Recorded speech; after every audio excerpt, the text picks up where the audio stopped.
Os estranhos ataques de orcas contra barcos na costa de Portugal e da Espanha que intrigam cientistas. Não me assusto facilmente, mas aquilo foi assustador, diz o capitão David Smith, rememorando uma noite de outubro quando seu barco foi abordado por animais que a princípio pareciam golfinhos.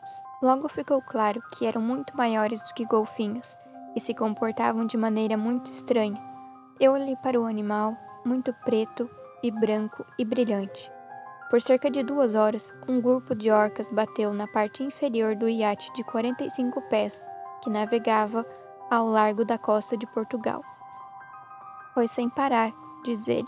Acho que eram 6 ou 7 animais, mas parecia que os mais jovens, os menores, eram os mais ativos. Pareciam mirar o leme e o timão. Simplesmente começava a girar muito rápido toda vez que havia um impacto. O trabalho de David é entregar novos barcos onde os proprietários os querem ancorados. Nesse caso, ele fazia parte de uma equipe de entrega de um catamarã que seguia da França para Gibraltar. 1 hora antes do pôr do sol, um dos tripulantes gritou: "Parece que temos alguns golfinhos grandes por aqui." Até então, o único encontro que David havia tido com uma orca se deu há mais de 20 anos em um aquário de Vancouver. Mas no segundo encontro, não tinha dúvida de que estava olhando para um grupo de cetáceos popularmente conhecido como baleias assassinas, embora sejam, de fato, parentes próximos e maiores dos golfinhos. Uma sensação de curiosidade e animação rapidamente se transformou em medo quando uma orca desapareceu sob o barco e ouviu-se batidas ruidosas no casco. O barco estava a quase 30 quilômetros de Porto, cerca de 3 horas da costa portuguesa. Com o rádio VHF fora de alcance, tiveram que usar o telefone via satélite para entrar em contato com uma guarda costeira, que os aconselhou a desligar o motor e retirar as velas. "Seja o mais desinteressante possível", disseram. Eu simplesmente não podia acreditar. À medida que escurecia, os baques reverberantes sobre o barco continuavam. De repente, David percebeu as luzes de um barco de pesca à distância. Levantamos a vela com a ideia de que, se as coisas realmente dessem errado, teríamos outro barco para embarcar. Finalmente, depois de 2 horas, de uma forma tão inesperada quanto começou, tudo ficou em silêncio. Nenhum som por 5 minutos. Depois 10 minutos sem barulho, o timão havia parado de girar. Depois de quase 1 hora, estávamos confiantes de que eles haviam nos deixado. A tripulação, então, moveu o barco para mais perto da costa, até o rádio voltar a ter alcance.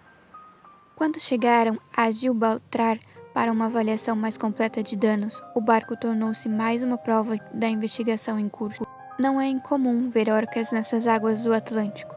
Durante milênios, elas perseguiram suas presas favoritas, o atum-rabilho, enquanto migravam ao longo das centenas de quilômetros da costa portuguesa e espanhola, e através do Estreito de Gibraltar, para se reproduzir nas águas mais quentes do mar Mediterrâneo.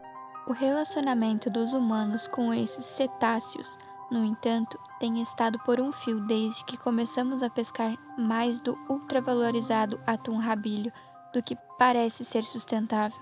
Cerca de 60 baleias assassinas vivem nessas águas hoje, mas o número era 39 em 2011, um declínio que a organização conservacionista espanhola CIRSE associou a uma queda nos estoques de atum-rabilho.